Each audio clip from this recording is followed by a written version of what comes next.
নমস্কার, কেমন আছেন গো বন্ধুরা? আশা করছি ভালো আছেন, সুস্থ আছেন। আমিও ভালো আছি। আপনাদের সুস্থতা কামনা করি শ্রাবণী মিস ব্লগে আপনাদের অনেক অনেক স্বাগত জানাচ্ছি। দেশ বিদেশ যে যেখান থেকে আমার সকল প্রিয় বন্ধুরা আমার এই ছোট্ট চ্যানেলের এই ছোট্ট ভিডিওটি দেখছেন, সকলকে জানাই অনেক অনেক স্বাগত, ভরা শুভেচ্ছা। সকলে আশা করছি খুব খুব খুব ভালো আছেন এই শীতের আমেজে। তো যাই হোক, বেশ সুন্দর একটা মিষ্টি শীত পড়েছে। তো একটুখানি নিম্নচাপের জেরে শীতটা একটুখানি আটকে আছে নাকি আবহাওয়া দপ্তর বলছেন, তাহলেও বেশ মিষ্টি মিষ্টি শীত উপভোগ করতে শুরু করে দিয়েছি ব্যালকনি গার্ডেন থেকে। আজ হচ্ছে বৃহস্পতিবার, শুরু করে দিলাম আজকের ভিডিওটা। আশা করছি আপনাদের একটু ভালোই লাগবে।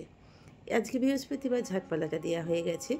আমার ছোট ছোট সন্তানের দুটো চারটে খাইয়ে দাইয়ে এসে গাছপালা একটু জল টল দিয়ে এসে এবার ঝাঁটপালাটা দিয়ে নিয়ে এবার শুরু করে দিলাম মোছামুছি।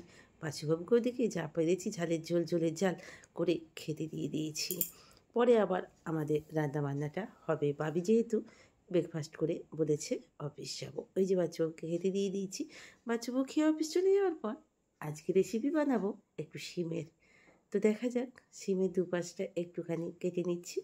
আর যে সুতোর মতো পিঠেতে দুপাশে একটু যে শোঁয়াটা আছে, ওই শোঁয়াটা মুখে বড্ড লাগে, তাই শোঁয়াটাকে একটুখানি দুপাশটা কেটে নিয়ে ভালো করে এবার গিয়ে জলে ভিজিয়ে দেব।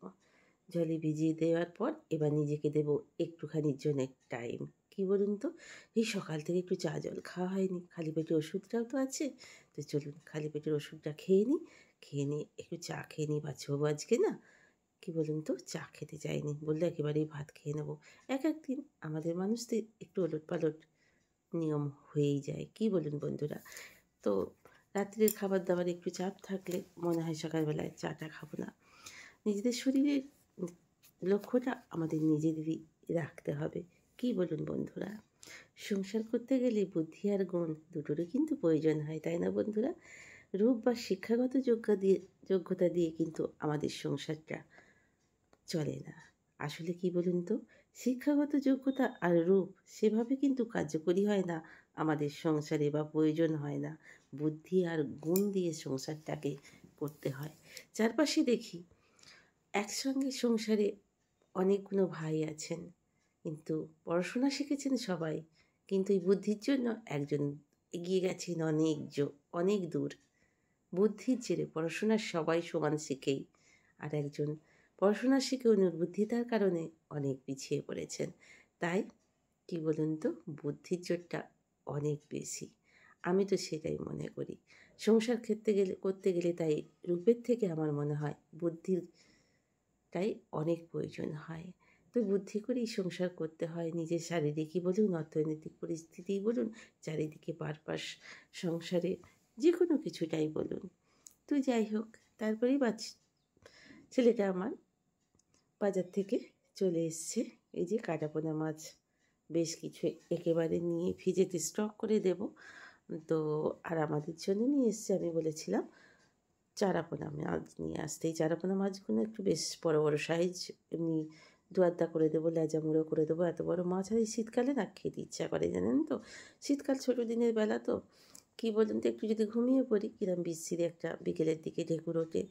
তো মাছ না খেলেও চলে না, আবার না খেলেও আবার অতিরিক্ত খেলেও আবার শারীরিক কষ্ট। ওই যে বললাম না, নিজের সংসারটাকে কিভাবে চালাবো, সংসারের খরচই বলুন, নিজের শারীরিক পরিস্থিতি বলুন, বুদ্ধিবল দিয়েই সেটাকে চালাতে হয়। আর এই যে বানালাম সিম ভর্তা, এর আগেও এসছে সিম, কয়েকদিন থেকেই করবো ভাবছিলাম, ভিজেতে ছিল সিমগুলো। তো সিম ভর্তা করে নিলাম। সিমটাকে দেখলেন তো, সিদ্ধ করে নিয়ে পেস্ট করে নিয়ে একটু কালো জিরে দিয়ে তেল দিয়ে নুন মিষ্টি প্রয়োজন মতো দিয়ে সিম ভর্তাটা করে নিলাম। ওদিকে চাপিয়ে দিয়েছি, বাচ্চাকে অল্প করে ভাত করে দিয়েছিলাম, আমাদের একটু বিরিয়ানি চালের ভাত চাপিয়ে দিয়েছি এই বাটিটা করে, 3 জন আকার হয়ে যাবে। আর এদিকে চাপিয়ে দিয়েছি মাছটা। তো চলুন, তারপরে বেশ কিছু বাসন ছিল, সেগুলোকে এইবার ঝপঝপ করে রান্না করতে করতে বাসনগুলো দু একটা মেজে নিলে বাসনগুলো তাহলে জমে না। নিজের বাসনই নিজে জমে গেলে এক এক সময় না ভয়ে আতকে উঠি, বাবারে এত মাজতে হবে, বাপরে বাপ। সত্যি করে বন্ধুরা, একটা টাইমে যখন শ্বশুরবাড়িতে থাকতাম আমার সত্যি হেল্পিং হ্যান্ডের অভাব ছিল না। সত্যি বন্ধুরা, বিশ্বাস করুন, একদিন যদি আমার হেল্পিং হ্যান্ড যে আমার বুলবুলি কাজে না এলে আশেপাশের কেউ না কেউ ভালোবেসে করে দিয়েই যেত। তাই এইসবগুলো আমার কোনো চাপ ছিল না। আর আমার শাশুড়ি মা যেহেতু কৃষিজীবী ঘরের মানুষ ছিলেন, তার ছিল ৫টা কাজের লোক। না বন্ধুরা, আমার সে সৌভাগ্য হয়নি আমার শাশুড়ি মায়ের মতো। তো তার ছিল, সত্যি সত্যি ওনাদের গরু ছিল, সেই গরুর দুধ দেওয়ার মানে দুধ গাই দৌড়বার লোক ছিল, খড় কাটার লোক ছিল, বাসি কাজের লোক ছিল, ধান সিদ্ধর লোক ছিল, এমনকি মুড়ি ভাজারও ছিল, বাসি কাজেরও ছিল। তো যাই হোক, বাসনগুলো মেজে দিলাম। ভাবিটা ওই হ্যান্ড ওয়াশটা দিয়ে দিয়েছে, মা বাসন মাজার পরে হ্যান্ড ওয়াশ দিতে হবে। বা আমি তো দেখেছেন বন্ধুরা, কোনো কিছুটাই এইসব ফেসিলিটি ভোগ করি না। আমার এসব ভালোই লাগে না সত্যি কথা বলতেই। কিন্তু প্রয়োজনের তাগিদে ওই যে আপডেটিং সব সময় সকলকেই হতে হয়। সময়ের তালে তালে নিজেকে একটু একটু করে চেঞ্জ করলে সব দিকটাই মনে হয় ভালো। ওই যে ওখানেও লাগে বুদ্ধি। তো দেখবেন ভালো থাকবেন। তো চলুন, হাতটাও ধোয়া হয়ে গেল। এইবার একটু চা করে ঢুক করে আবার একটু খেয়ে নিলাম। কিন্তু এখন বাজছে ঘড়িতে প্রায় 4:30 বিকাল। সব গড়িয়ে গেছে, দুপুরের খাবার দাবার রান্নাবান্না সব তো আমি খুলে খুলে একেবারে দেখেই না। আর ছেলেটাকে মুড়ি দেবো, নিজেও দুটো মুড়ি খাবো। বেশ কয়েকটা বাদাম ভেজে নিচ্ছি। এই বাদাম দিয়ে আগে কিন্তু সে বিকেলবেলা চা খেয়ে নিয়েছি, চা সন্ধেবেলায় খাবো না। এবার এখন খাবো দুটো মুড়ি। সন্ধে পাঠ দেওয়া হয়ে গেছে, কারণ ওটা আমার দিতেই হবে। ঘরে মা লক্ষ্মী আছে, আমাদের সনাতন ধর্মের সন্ধে পাঠ ছাড়া কোনো কিছুটাই চলে না। আর আজকে বানাবো হোমমেড একটু বিরিয়ানি। কিন্তু বিরিয়ানিতে যেহেতু আমি ভাতটা সিদ্ধের সময় গোটা গরম মশলা, তেজপাতা সব দিয়েছিলাম, আমার বাবিটার মুখে যদি পড়ে ওর খাওয়াটাই নষ্ট হয়ে যাবে।